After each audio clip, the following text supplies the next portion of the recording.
अब भाई और बहनों, आगे हम बात करेंगे अभी जो 11 जून को कबीर साहिब जी का प्रगट दिवस मनाया जा रहा है।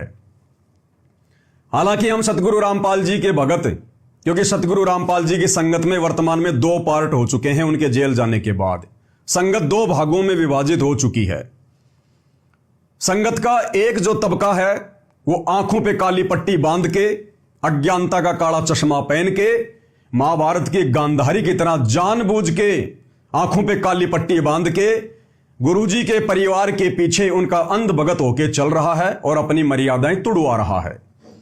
दूसरा जो तबका है उसको कहते हैं साध संगति, सत्सेवक भाई बहन। हम ना किसी आश्रम में जाते, ना हम इन आश्रम वालों को ज्योति पाठ और दान का पैसा देते, ना हम इन आश्रम वालों के किसी भी आदेश को फॉलो करते। हम केवल हमारे गुरुदेव जी का हिसार जेल से बाहर आने का इंतजार कर रहे हैं, और जैसा भी उन्होंने जेल जाने से पहले हमारे को ज्ञान दिया, नाम दिया, समाधान किया, उस आधार से हम घर बैठ के अपनी भक्ति कर रहे हैं। हम इन रैलियों में धक्के वक्के नहीं खाते हैं।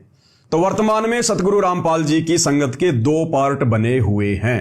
एक पार्ट को उन्होंने मुझ पवन दास को निमित्त बनाया है आगे बढ़ाने के लिए, और दूसरे पार्ट को काल में खड़ा कर रखा है। यानी सतगुरु रामपाल जी के जो बेटा बेटी, भाई बंधु, रिश्तेदार हैं, जो पूरा इनका जो मैनेजमेंट है, ये काल के द्वारा खड़ा किया गया है संत रामपाल जी की भक्ति को और उनके भक्तों को बर्बाद करने के लिए। और बर्बादी वाले काम आप जी आए दिन देख भी रहे हो। तो ये कबीर जी का प्रगट दिवस मनाया जा रहा है। हालांकि हम उस नकली फोटो का कबीर प्रगट दिवस नहीं मनाते। ये आप जो ये फोटो देख रहे हैं, ये कबीर जी की ओरिजिनल फोटो नहीं है। कबीर जी 650 साल पहले आए थे, सन 1398 में काशी के बनारस में लहर तारा तालाब में कमल के फूल पर जो है वो प्रकट हुए थे। और 1518 में कबीर जी सशरीर मगहर से सतलोक गए थे। 120 साल तक उन्होंने लीला की। जिस समय कबीर जी मगहर से लीला पूरी करके सतलोक गए, सशरीर, उनका शरीर फूलों में तब्दील हो गया था।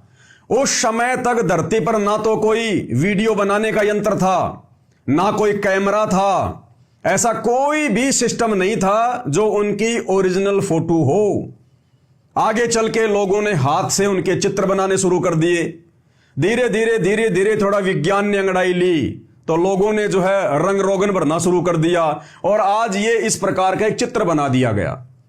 तो भाई हम सतगुरु रामपाल जी के साध संगति से जुड़े हुए सत्सेवक भगत 11 जून को इस नकली फोटो का कबीर प्रगट दिवस नहीं मनाते, क्योंकि ये ओरिजिनल कबीर की ओरिजिनल फोटो नहीं है। और जब कबीर धरती पर पुनः आ चुका है ओरिजिनल, जो हिसार जेल में बैठे हुए हैं सतगुरु रामपाल जी, हम केवल 8 सितंबर को उनका प्रगट दिवस मनाते हैं। जबकि सतगुरु रामपाल जी का परिवार तो वैसे ही मूर्खता की पराकाष्ठा पार किए हुए है। इनको तो धार्मिक धंधा करना है, चाहे कबीर जी का प्रगट दिवस, चाहे कबीर जी का प्रगट दिवस हो, चाहे निर्वाण दिवस हो, चाहे कोई भी दिवस हो, इनको तो बहाना चाहिए। संगत में 3 दिन का भंडारा रख देंगे और बेचारी भोली भाड़ी संगत से ज्योति पाठ और दान का पैसा जम के लूटते हैं।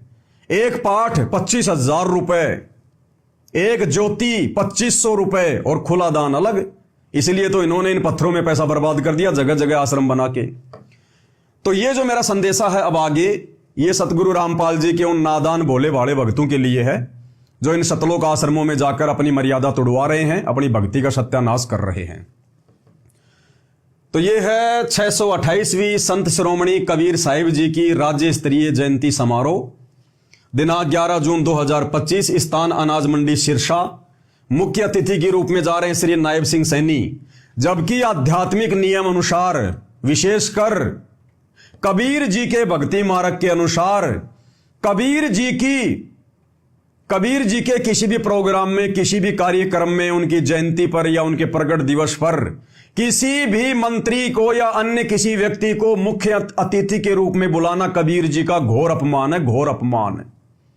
क्योंकि मुख्यमंत्री जी कोई आध्यात्मिक व्यक्ति नहीं है, ये कोई कबीरपंथी नहीं है, और ना किसी मंत्री, मुख्यमंत्री या प्रधानमंत्री को बुलाना चाहिए अगर कोई असली कबीरपंथ से जुड़ा हुआ तो।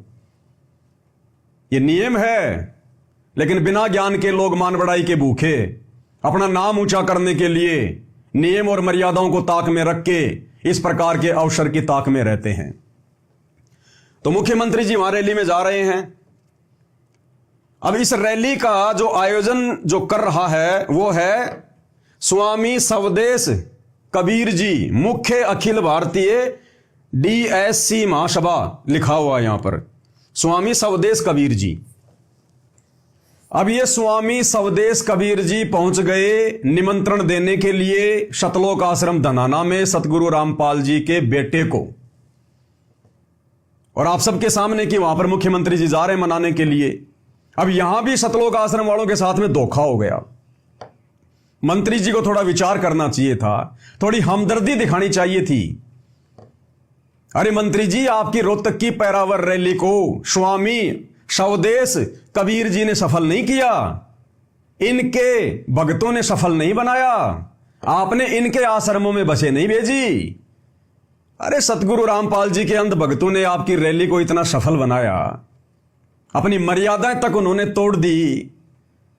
और जब कबीर प्रगट दिवस मनाने की बात आई तो आप जी स्वामी सवदेश कबीर जी के आश्रम में जा रहे हैं। आपने तो सतलोक आश्रम धनाना में जाना चाहिए था मंत्री जी, आपको तो बहुत अच्छा मौका मिला था उनका धन्यवाद करने का कि भाई वास्तव में मुख्यमंत्री जी एहसान फरामोश नहीं है, बहुत अच्छे व्यक्ति हैं, दयालु आदमी है, किसी का उधार नहीं रखते।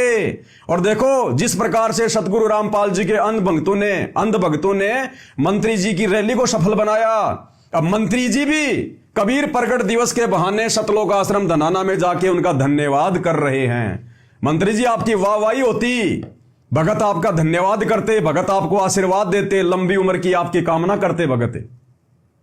आपने वहां जाना चाहिए था, कहां पहुंच गए आप? तो यह भी सतलोक आश्रम वालों के साथ में धोखा हो गया, धोखा। अब मंत्री जी ने देखा हरियाणा में भैया मामला गर्म है, बात छिड़ी हुई है, बेइज्जती वैसे ही हो रही है, लोगों ने बाबा के पोस्टर रोडवेज बसों पर देखकर वैसे बातें उठाना शुरू कर दिया। अब अगर मैं इनकी रैली में, इनकी जयंती पर, इनके जो है प्रगट दिवस पर अगर सतलोक आश्रम धनाना में जाऊंगा तो मेरी तो थूथू हो जाएगी। तो देख लो भक्तों, मंत्री जी को अपनी इज्जत की चिंता है और तुम लोगों ने अपनी इज्जत को साइड में रख के, भगत की सबसे बड़ी जो इज्जत होती है वो है उसकी भक्ति मर्यादा, तो तुम लोगों ने अपनी इज्जत को साइड में रख कर मंत्री जी की रैली को सफल बनाया और मंत्री जी तुम्हारी तरफ देख भी नहीं रहे। तो मंत्री जी वहां जा रहे हैं, जबकि सतगुरु रामपाल जी के बेटे ने मंत्री जी को समझाना चाहिए, क्योंकि अब तो इनके मंत्री जी के साथ में बहुत अच्छे संबंध हो गए, अब तो घर तक के संबंध हो गए इनके।